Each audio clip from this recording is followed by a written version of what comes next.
Hi, it's Ben Rogers. This is the Property Diary. This is Friday the 30th of November, last day of the month. Just literally arrived up in Norwich. I've got a full day up here of mentoring with a private client today, so looking forward to some interesting stuff.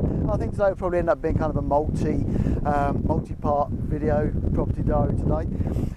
On my way up here, I had my regular Friday morning call with one of my other mentoring clients, Martin. I just wanted to feedback some of the stuff we've been talking about today. So there's a couple of things, a couple of the learnings that he's had, some of the deals that he's just been putting together that I think you'd benefit from as well.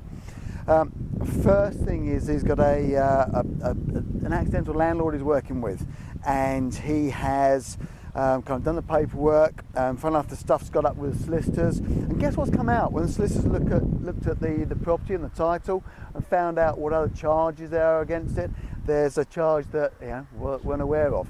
I think it's with First Direct, and that leads me to believe it probably is a secured loan that's on the property.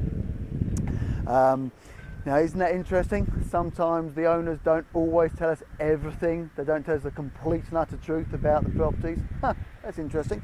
But it does also point out that you should either be doing a title search yourself, or you should always use a solicitor so that these sorts of things do actually come out and they're made, you're aware of them.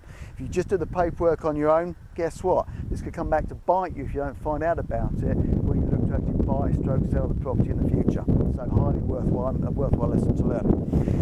The other thing is that Mike's got an HMO that he's been trying to sell on option. This property he's got a property of his own that he has had let as a student property, and he's now thinking, well, why not just sort of put it out on an option? So he's actually got a buyer for that. He's got a couple of guys that want to take the property on, and the reason they're interested in it on a kind of an owner-occupier rather than as an investor, as an HMO, is because they would love to buy. They've just got together, but one of them has had a repossession, and therefore now they're going to struggle to buy. They just need some time to get around it. But let's kind of go over some of the maths. I think it's quite interesting. I've just kind of written them down. It just gives you an idea as to why this is really working for Martin and why this is potentially working for the guys that are buying it from him. Now, the property is actually sold it for 180,000. Okay, and it's just good for you to kind of get your head around the maths here and why it makes sense for Martin. He's done it over a 10-year option. He already owns it. He's already paying the mortgage. He's not trying to babysit somebody else's mortgage. It's his own mortgage. He sold it on a 10-year option at £920 a month super rent. Now, of that £920 a month, £200 is going towards the buyers actually buying the property. So that's interesting. So over 10 years, if you think about it, that's £200 a month. That's 2,400 a year. Over 10 years, that's 24 grand. Okay, so that's them building up their deposit in the property. They're also giving them straight away 5 grand's worth of getting started money. So that in total is 29 grand, yeah, maths. So that's a healthy little deposit they've got in the property. Easier for them to buy it in 10 years' time, buying at 180. Now, if you work out that the actual cash flow Martin's getting on that is about £600 a month, over 10 years, that's 72 grand. But if you then add on to that what he's actually buying it for and what his mortgage is, the guys are buying it for 180. They've put down there 29, so there's 151 left to pay. Martin's mortgage is only 134 grand on it, so he's got 72 grand's worth of cash flow. He's also got the 5 grand getting started money. He's also got the difference between what he owes on the mortgage and what he is actually going to sell it for, that at 151 at that stage. Why would this not make sense to Martin? It's a fantastic way of doing it. He's got no hassle, no grief for the property. He's got somebody in there who's going to look after it and deal with all the maintenance, all the stuff. He's got great cash flow from the property every single month. It is a no-brainer. And why is he doing this? Well, he's doing it because he doesn't really want the hassle of kind of running this as an HMO, and it's a property that he owns, and why the hell not just do it? Great way of doing it. So I thought I'd share that with you. Kind of gives you an idea of the maths. It gives you an idea of, if you've got a property yourself that you'd actually probably sort of rather get rid of, why not do something like this? And yeah, great done. So well done, Martin. Fantastic activity, and he's going great guns. He's doing all sorts of bits and pieces in the background. So I think we're probably going to hear a whole bunch of stuff from him in the future. So this is Ben. This is I think probably part one of the property diary today on the 30th of November. I've now got a full day of mentoring with say private clients up here. And you know what's really interesting is I just drove around the corner here, and I'll put a well, it depends if I do the deal or not. I might put the picture up or not. I've just driven past a property that's got a sign up outside that says you know, for private sale. So I've got a couple of mobile numbers and also an email address that they put on that sign. So I think we'll probably be calling them today, see if we can't put that together. It's only 3 miles down the road from the guys I'm meeting up with, so again, a potential opportunity. So Ben Rogers, part one of the property diary. No doubt I will speak to you a little bit later today. Cheers. Hi, this is Ben. This is part 2 of Friday the 30th Proper Diary. I'm just back home from Norwich. It's been quite a long day. It's quite late, and I've probably spent about 5 hours on the road today, driving there and back. Anyway, been a fantastic day. 2 new mentees up there. We've had a really powerful day. So I just want to share with you actually kind of what we did. You know, these guys aren't new to property. They've been around property for the last sort of 5 or 6 years. They've done lots of training with different people, but they're no different to me. They're no different to a bunch of other people, and they've got lots of knowledge, but maybe haven't got the results that they want. Okay, so what today was all about was actually fine-tuning the fact that now they realise options is a route forward for them, fine-tuning exactly what they're going to do over the next sort of 4 to 6 months. And we realised that really they were kind of push away from people rather than pull to people. They both really want to be out of their jobs, so we put some dates around that and put some realistic sort of goals and timescales around it, and we put some realistic actions that need to be done to get them to there. So rather than sort of brain dump all of my knowledge out of my head on them, the way that we decided to work it together was to look at, you know, what do they need to do first? What they need to do first is fill the hopper. They need to get opportunities coming in that they can work with. So we looked at all of the different ways that they could do that. And we literally brain dumped masses and masses of stuff, but we realised that there are some things they could do really, really quickly. I just want to share those with you. The things they realised to do quickly was the online stuff, so things like Gumtree and Spare Room and other of the private landlord and private seller sites could speak directly to the owners and landlords on those, and unearth those that are motivated to move away from their properties that they could potentially help. We looked at the advert that presently got in the paper and how that could be tweaked to make it stand out from the others. We looked at the ugly boards they could do, and they've already got so the bright yellow Corex boards. We just looked at sort of the wording they could put on that.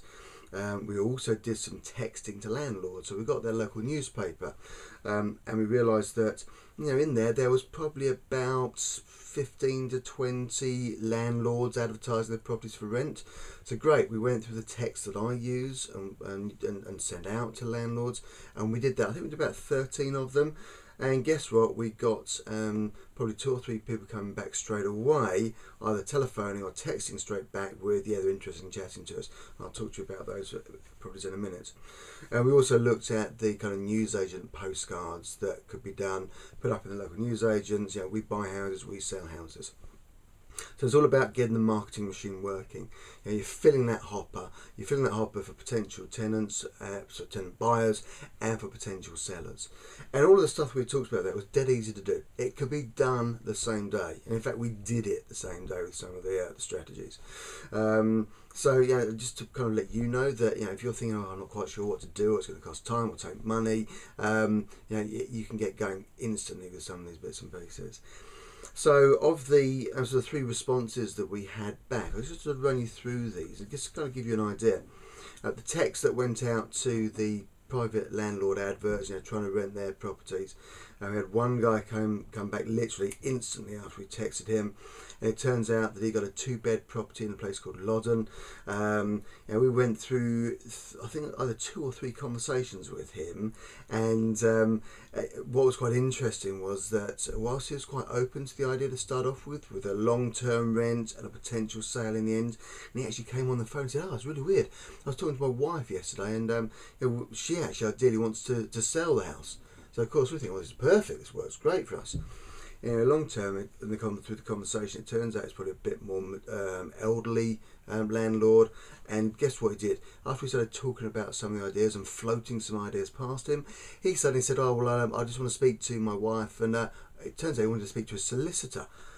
You can imagine the conversation. Solicitor, I've got this person on the end of the phone and they want to do a long-term 5-year rental. What do you think I should do? Solicitor saying, "No, you're flipping Nelly. No, do it for 6 months." So he's come back and said, "Oh no, do it on a gentleman's agreement that we might be interested in selling it to you, but I don't want to do any more than a 6-month contract." So we just had some banter going back and forth, and I was playing with him. I was, fantastic. So your solicitor's actually going to buy the house from you, is he? Is that what he's suggesting? Or your solicitor's actually going to make sure that he pays the rent for you each month, is he? Just playing and having fun, because the solicitor's screwing him around. Solicitor's stopping him getting the rent that he needs and a sale. So yeah, I had a bit of fun, but the realisation was it wasn't going to go anywhere, because in his mind, his solicitor said no, so therefore he couldn't do it. Crikey.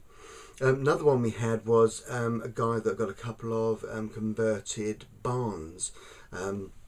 Sounds like he's done a development of 5 properties on a farm, and he's got 2 of these sort of barns left, a 2-bed and a 3-bed. Now, he's initially open to the idea of a long rent.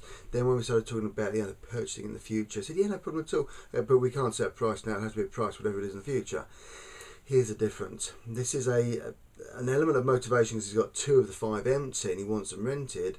But the bottom line is, he wants his cake and he wants to eat it. He wants to have his rent, he wants to set it long term, he wants it to increase with inflation, and he wants to just work out a price at some stage in the future when he knows what it's going to be. Well, that doesn't work for us. How can I then pass it on to somebody else, a tenant buy, if I don't know what the end price is going to be? I need to know what my outcome is. So it's a great conversation. Do they both go into the hopper because they're potentially ones that we can actually work with long term? Yeah, of course they are. Then the third one was a guy called Kevin. Now this particular property, his property was one that's a detached house. He split with his wife, I think a couple of years ago. He actually bought his wife out, so he extended his own mortgage to kind of buy her out cash-wise.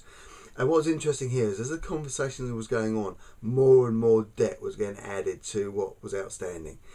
And it turned out, to start off with, he reckoned it's up for sale for 115, but he used to have it up for 125, so it's come down 10 grand for a quick sale. And there are other properties up for sale for similar sort of money elsewhere. Cash bit, debt bit. I said, well, how much is the cash bit on it? He said about £30,000. So I'm thinking, well, 115, 30,000, that means his mortgage is 85. And that's kind of what we went with. And he's saying, oh, I'm paying £795 a month for the mortgage. I'm thinking, that sounds quite a lot. Delve a bit deeper, and actually his mortgage is only 73, but he took out another 18 to pay his wife off.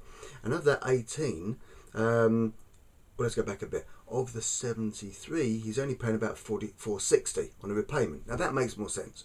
That I could compute. But he's taken another 18 over 3 years for paying his wife off, and that's cost him another £356 odd pound. So that's where we got to the kind of the 795.